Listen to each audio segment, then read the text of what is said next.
Now, I think you will agree with me that most people want to feel secure.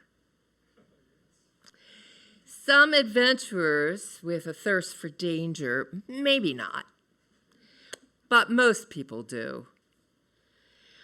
I have a story for you about how I discovered and then laughed at my need and desire for security.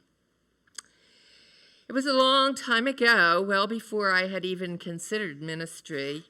Our 40-ish-year-old sons were young tykes at the time. My husband Giovanni and I had purchased a small building on Route 202 just into Pennsylvania from Delaware. Our travel agency had outgrown where we were, and the building was a great improvement over the rental space. Unfortunately, the monthly bill was a lot higher. But we were growing so fast, we felt we had to expand and would be able to afford it, but it didn't take away that feeling of, oh my goodness, what have we done? Soon after the property investment, my husband left to accompany one of our groups to Germany, but not before buying Pennsylvania Powerball lottery tickets requested by his father. He told me he picked up a few for us as well. He was abroad when the state announced the winning lottery ticket. No one immediately claimed it, a practice that is common now, but unusual at the time. At first, I didn't pay any attention. Oh, who thinks they're going to really win the lottery? But as days went on and no winner was announced, I wondered if it was possible we had won. After searching for and not finding our tickets, I called Giovanni's hotel in Germany. Unfortunately, the time change and his group schedule were delaying our conversation, and as I continued my search, I started to think, what would I do with all that money? For sure, pay off all our debts. Our home mortgage, our business mortgage, our cars. Wow, we would be so secure. Donate more.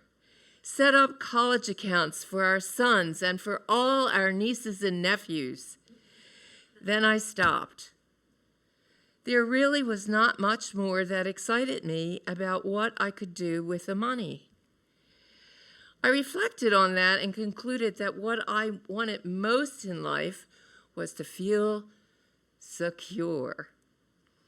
Financial security at the time, I thought, would have given me that. Then I thought for a moment, and I just laughed. Security? Nobody gets that in this life.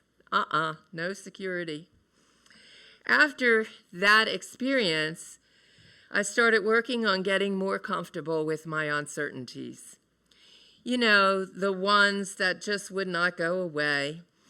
I read, studied, meditated, worked on self, etc., and did a decent job, pretty decent, of managing my insecurities. That is, until Giovanni, my husband, needed surgery for stage 4 cancer in 2014. My fears then became more than I knew how to manage. And it was at that time that I picked up Pema Chödrön's little book, Comfortable with Uncertainty, and was so glad I did. At the time, reading an essay a day, usually about a page and a half, helped me tremendously. Pema Chödrön is a Tibetan Buddhist nun, retired director of a Buddhist retreat center in Nova Scotia, and a spiritual director and counselor. She is an American in her 90s, was raised Catholic, married with children, and twice divorced. I think she was working with a Tibetan Buddhist guide during her second divorce. That divorce was at the request of her husband, who wanted to be with his affair partner. And it was after the divorce that Pema started writing prolifically. Since this last fall's election, I've been helped with one of Chödrön's later books, Living Beautifully with Uncertainty and Change. In this book, Pema addresses the nature of uncertainty and asks us to recognize that uncertainty is not a flaw in the design of our lives or a punishment to escape. Uncertainty is woven in to the fabric of existence itself. From the tiniest electron whirling in its cloud of probability to the vastest galaxies drifting through a universe in flux, change, as Heraclitus first said, is the only constant. Pema's approach is similar to the thoughts of Albert Einstein, who said that a human being is a part of a whole called by us universe, a part limited in time and space.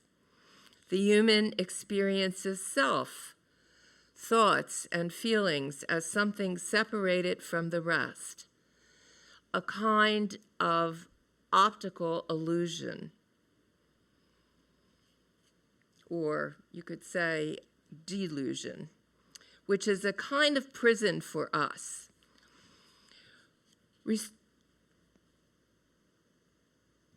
Restricting us to our personal desires and affection for just a few persons nearest to us. Our task, and Einstein said this, must be to free ourselves from this prison by widening our compassion to embrace all living creatures and the whole of nature in its beauty. In Living Beautifully, Pema Chödrön sets out her Tibetan Buddhist practice for fulfilling such a task, and she gently reminds us, relaxing with uncertainty, I'm quoting, being gentle and accommodating with the unknown is the path to peace. Her teachings are centered on the practice of staying present by cultivating groundlessness, to relinquish our desperate search for solid ground, and instead meet each moment as it comes. Now, this does not mean we become passive or indifferent or give up our work for change for the better.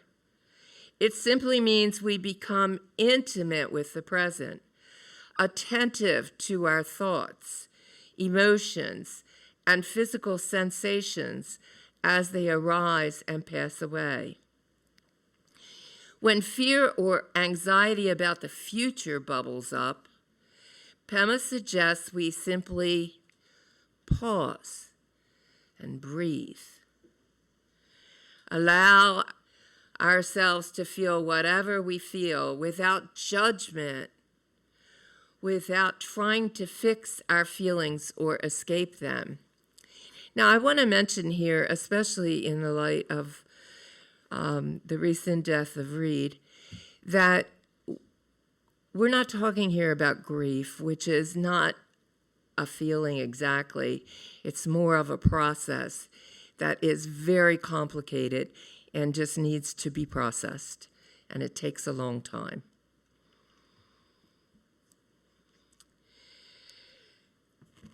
But otherwise, allow yourself to feel whatever you feel without judgment, without trying to fix your feelings or escape them. I believe, that's me, this gentle curiosity, this willing to sit with discomfort is the first step toward freedom. We begin to discover that we can survive, even thrive, without the illusion of certainty. We can let go of our rigid plans and open ourselves to life's unfolding.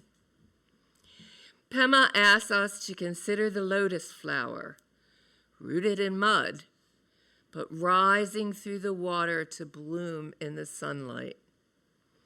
We begin to discover that we can survive, even thrive. The mud is not an obstacle to its growth. It is the very source of its beauty. In the same way, our willingness to dwell in the messy, fertile ground of uncertainty can give rise to unexpected wisdom and compassion.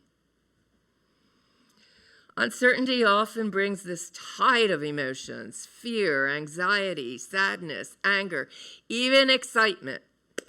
Rather than pushing these feelings away or pretending they're not there, practice welcoming them as honored guests.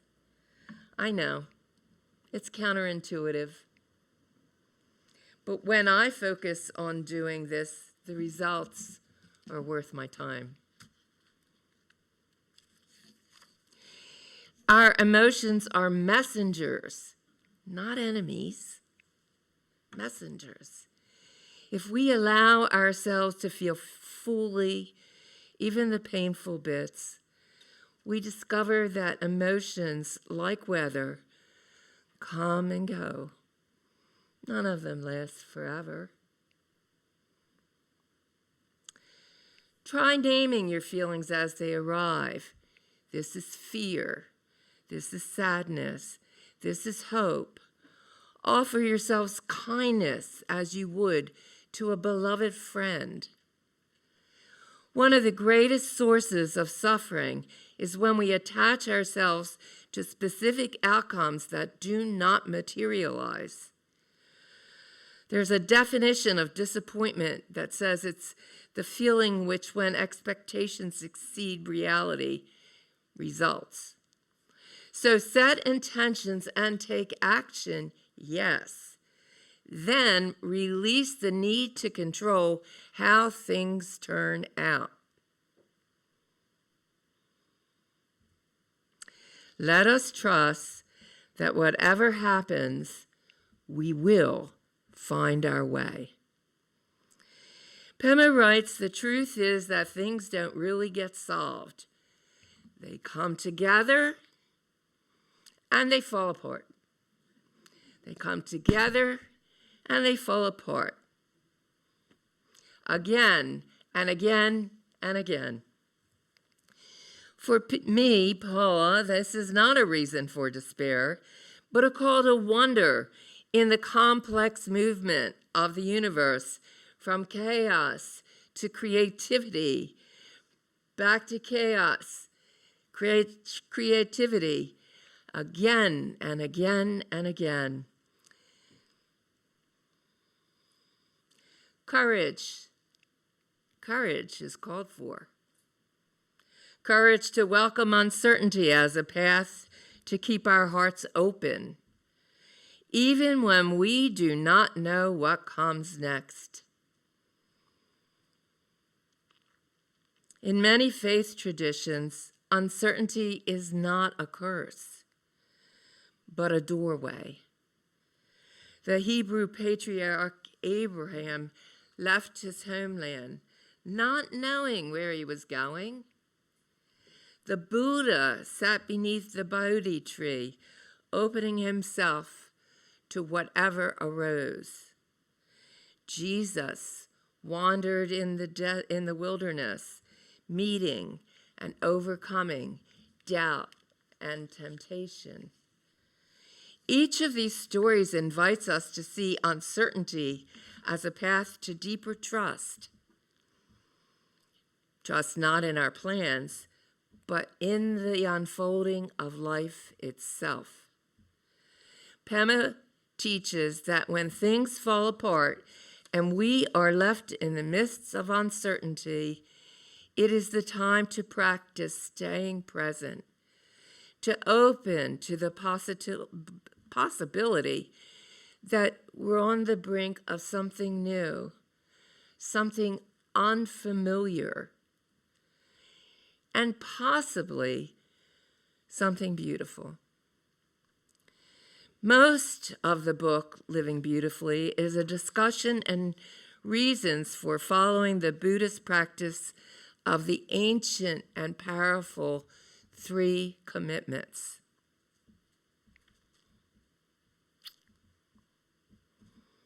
The first of the 3 commitments is to cause no harm, which asks us to stay present to our discomfort so that we don't add suffering to the world. You know, especially when you're angry and you turn on somebody for no reason or some silly reason, that's adding suffering to the world. The second commitment is to tenderness towards ourselves, which she says is not selfishness, it's wisdom. When we are gentle with our own hearts, we become less likely to project our fears and anxieties outward. Self-care. Self-care means listening to our bodies, resting when we are weary, and seeking support when we need it. And once again, I'll say, even though I'm not speaking, I'm available if you need support. That is, if that's the kind of support that is needed from a minister, because otherwise we have a wonderful pastoral care committee, and you will certainly get wonderful listening and support from them. Self-care means forgiving ourselves when we stumble and letting go of harsh self-judgment. This is the way we build inner resilience, blocking the power of uncertainty to shake us. Now, the third commitment is the most challenging, and one I've been unconsciously working on for about 40 years. It is the commitment to embrace the world just as it is, which asks us to let go of our fantasies of control. It calls us to say yes to life in all its messiness and unpredictability. To embrace the world as it is does not mean we resign ourselves to injustice or suffering.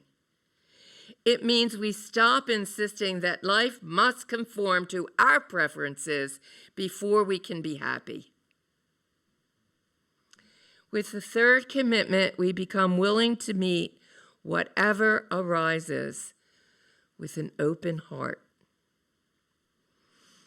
If we break any of the 3 commitments, which we are probably bound to, Chödrön tells us to discern if we want to recommit and to go forward from there if we do or don't. Apparently, recommitments are very bountiful because it's a hard commitment to keep. In summary, practicing with uncertainty uses what Pema calls everyday tools.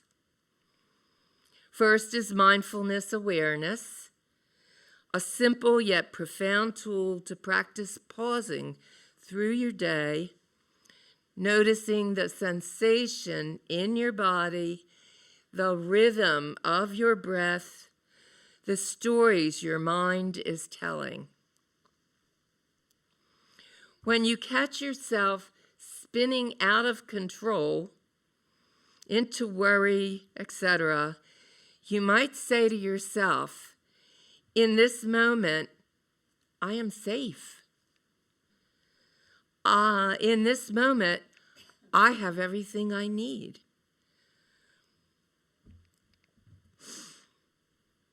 Allow yourself to rest in that truth. So let's practice now saying it together. In this moment, I am safe. In this moment, I have everything I need. Great. Once more. In this moment, I am safe. In this moment, I have everything I need. Now, rest a moment in that truth.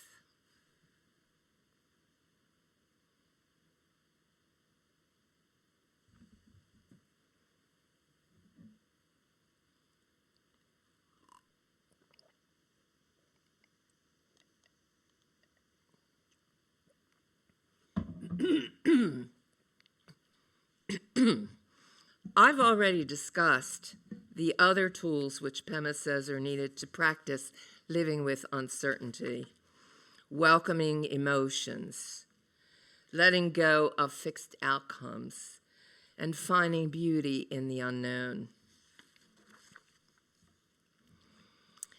Today, when we leave this sacred space, let us remember that uncertainty is not our enemy.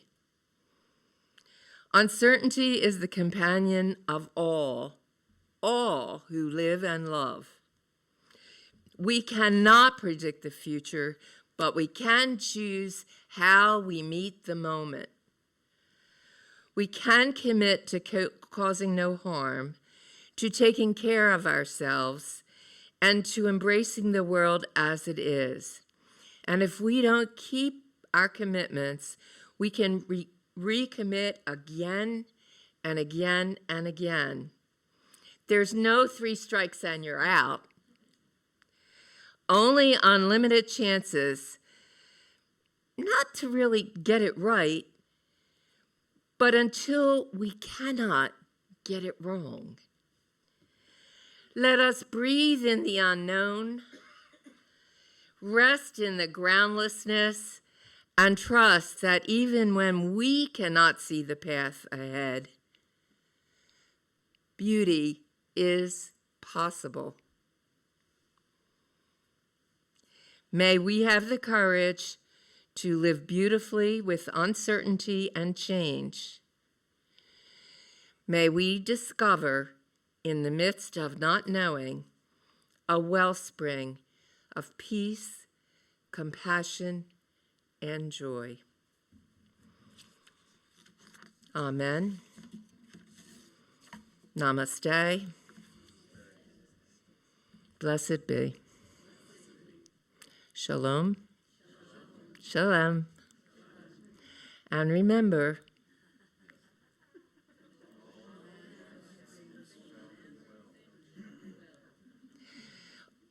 all manner of things shall be well.